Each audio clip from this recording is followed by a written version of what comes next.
সন্ধ্যাবেলা মাগরিবের নামাজ শেষ। মসজিদটা খুব নীরব। আলোয় নরম চারপাশে ঝলমল করছিল। একটা শান্তির ছোঁয়া। তখনই একটা ছেলে মসজিদের এক কোণে চুপচাপ বসে ভাবছে। তার মন ভরে আছে চিন্তায়।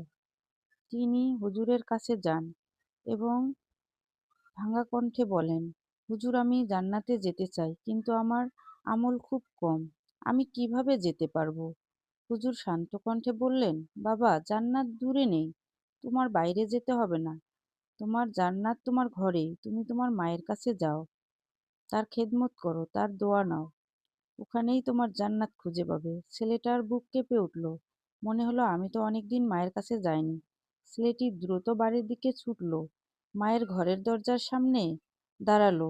ভেতর থেকে ভেসে আসছে মায়ের কণ্ঠ।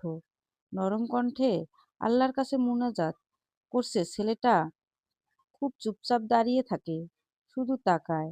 মা ইবাদত করছেন, চোখে শান্তি, মুখে মমতা।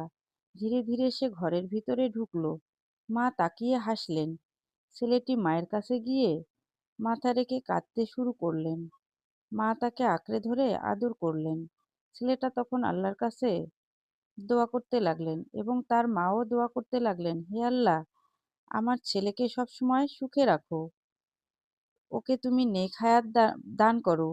আমাদের জীবনকে শান্তি দাও। মা মায়ের চোখ ভিজে গেল, মুখে হাসি ফুটল। ছেলেটা মায়ের দিকে তাকিয়ে অনুভব করল মায়ের ভালোবাসা আর দোয়া মিলিয়ে তার হৃদয়ে এক অদ্ভুত শান্তি। হঠাৎ মনে হলো আকাশে আলো জ্বলছে, এক ঝলক আলো, একটি জ্বলন্ত তারা, যেমন জান্নাতের দরজা খুলে গেছে। ছেলেটা হাসলো, চোখ ভিজে গেছে, মনে শান্তি, ভালোবাসা, আনন্দ। তার মনে হচ্ছে যেন জান্নাতের দরজা খুলে গেছে।